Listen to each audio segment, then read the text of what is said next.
இந்த ஆன்மா எல்லாருக்கும் நல்லது கிடைக்கணும், நல்லபடியாக அவர்களோடு இந்த ஊர்ல வாழ்ந்தோம் நன்னிலை அடையணும்ன்றதுக்காகத்தான் செய்யப்படுகின்றது.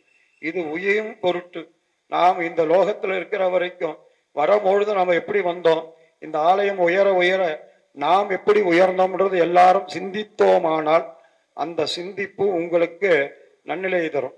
நாம் இங்க வந்தோம், நம்மளுடைய நிலையில பசங்க படிக்க வச்சோம், பசங்க நல்லா சம்பாதிக்குது, வண்டி போகமாயிடுச்சு, இதனாலே நாங்க நல்லா இருக்கிறோம்னு நினைச்சீங்கன்னா இது அறியாமை. எல்லாம் பரம்பொருள். எப்படி இறைவன் உயர்ந்தானோ அப்படி நம் ஊரும் உயரும்.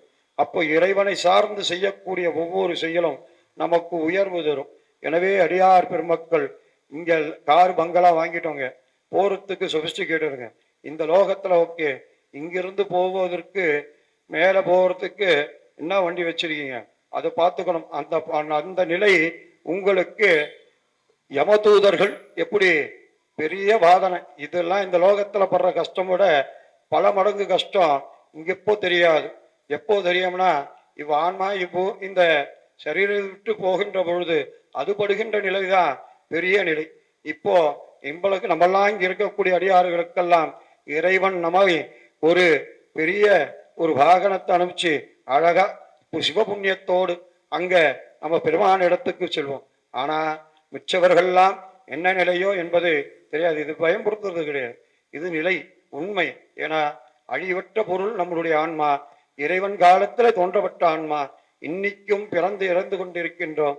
இந்த பிறப்புக்கும் இறப்புக்கும் உட்பட்ட இந்த ஆன்மா அவதிப்படக்கூடாது, நன்னிலையை அடைய வேண்டும். இந்நிலை நமக்கு உயர்ந்தது, இதுவே உயர்ந்தது நினைச்சிருக்கக்கூடிய இந்த ஆன்மா அது மூடதனத்தோடு இருக்கிறது. இந்த அறியாமையை போக்கி அதற்கு நன்னிலையை காட்டணும்ன்றதுக்காகத்தான் அந்த அறியாமை என்று சொல்லக்கூடிய அந்த நிலையை போக்கி மெய்ஞானம் என்று சொல்லக்கூடிய இந்த ஆன்மீகம் நமக்கு தந்தருள்கின்றது. எனவே அடியார் பெருமக்கள், இப்பேற்பட்ட பெருமான் இங்கு இருக்கக்கூடிய நம்மளுடைய ஆத்மநாத பெருமான் திருக்கருணை பெற்றிருக்க வேண்டும். எல்லாரும் ஒன்று சேர்ந்து சேர முடியாது, ஏன்னா எந்த உயிரும் சேர முடியாது. ஆனா சேருவதற்கு நம்மோட மனுஷனோட சேர வேணாம், இறைவனோடு சேரணும். தெய்வ செய்த அன்பர்கள் அனைவரும் தங்களால் முடிந்து இந்த 10 நாள் நடைபெறுகின்ற உற்சவத்திலே கலந்து கொள்ள வேண்டும்.